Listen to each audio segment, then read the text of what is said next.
আমি হীন দুনিয়া, দুনিয়া থাকবে কিন্তু আমি নাই। আজকে কার জন্য আটকে আছে দুনিয়ার কাজ বলেন তো? আপনার দাদার জন্য, আপনার নানার জন্য। তো আপনাকে লাগে কেন? আপনাকে লাগে? লাগে না তো আমাকে। আমি হীন দুনিয়া, একদিন কিছুই ছিলাম না। শুনলাম মেয়েরা নাকি বাবাকে বেশি ভালোবাসে, কিন্তু আফসোস হাজারো বাবা জাহান্নামে যাবেন শুধুমাত্র তার বেপরদাশীল রাজকন্যার জন্য। মেয়ে তুমি সাবধান হও নিজের বাবার জন্য, বাবার মাথার গাম পায়ে পড়ে মেয়েকে ওড়না কিনে দেওয়ার জন্য। আর সেই মেয়ে সোশ্যাল মিডিয়াগুলোতে ওড়না ছাড়া ভিডিওতে আসে ফলোয়ার বাড়ানোর জন্য। ছি, মেয়ে তোমার লজ্জা হওয়া উচিত। ছি। اللهم إنك عفو تحب العفو فاعف عنا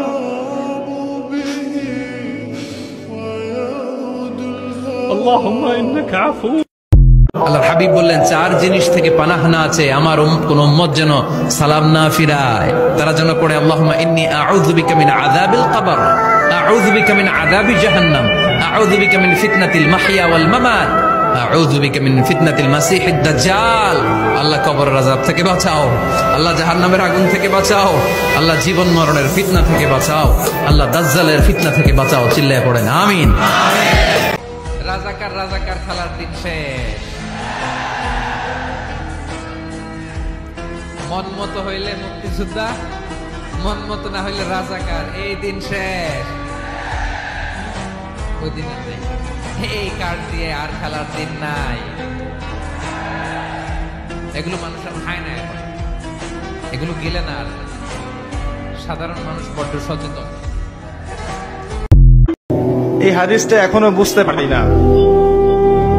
আমি অনেস্টলি বলছি, আসলেই বুঝি না যে নারীদেরকে সৃষ্টি করা হয়েছে, স্ত্রীদেরকে সৃষ্টি করা হয়েছে বাঁকা হাড় থেকে। তাদেরকে জোর করে সোজা করতে যেও না, তাহলে ভেঙে যাবে। আর ওই অবস্থায় ছেড়ে দিলে তারা বাঁকাই থেকে যাবে। উত্তম নসিহতের মধ্য দিয়ে তাদের সাথে চলতে হবে। আল্লাহি, এর চেয়ে কঠিন কোন হাদিস আমার জীবনে আমি পড়িনি এবং জানিও নি, বুঝিও। মানে রাসূলুল্লাহ সাল্লাল্লাহু আলাইহি ওয়াসাল্লাম যে বলে গেছেন, নারীদের চেয়ে বড় কোনো ফিতনা আমি রেখে গেলাম না আমার উম্মতের পুরুষদের জন্য। এর চেয়ে বড় হাদিস এবং ফিতনাময় হাদিস আমি আখিরুজ্জামানে দেখি না। আপনি একটু গভীরভাবে দেখলে দেখবেন প্রতিটা সেক্টরে ফিতনার মূল কেন্দ্রবিন্দুতে পরিণত হয়েছে এক শ্রেণীর। এটা মিজানুর রহমান আজহারীর কথা, যাকে দেশে থাকতে দেওয়া হয়নি। তিনি দেশ ছেড়ে যাননি, যাওয়ার জন্য বাধ্য করা হয়েছে। ইনশাআল্লাহ আবার ফিরে আসবে।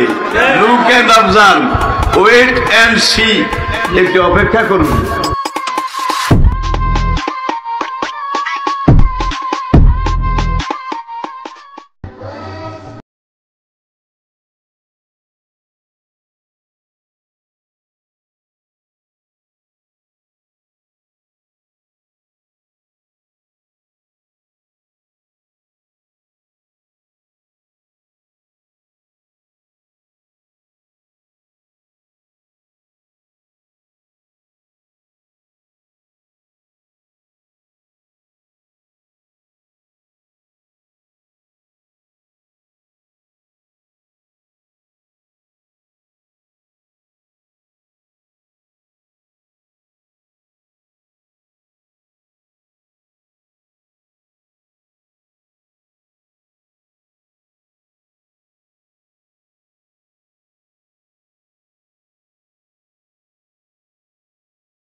বিশ্বাস করেন, ওয়াল্লাহি আল্লাহর কসম করে বলছি, বিশ্বাস করেন, আপনার ইন্তেকালের পরে 40 দিন সময় লাগবে না এদের আপনাকে ভুলে যেতে। ওয়াল্লাহি আল্লাহর কসম করে বলছি, এই মানুষগুলোর কেউই আপনার প্রকৃত অর্থে আপন নন। আপনার অবস্থানকে তারা ভালোবাসে, আপনাকে তারা ভালোবাসে না। আপনাকে শুধু আপনার রব আল্লাহ ভালোবাসেন। আপনি তার উপর তাওয়াক্কুল করে হারাম ছেড়ে দেন, আপনাকে আল্লাহ বেহিসাব রিজিক দেবে ইনশাআল্লাহ।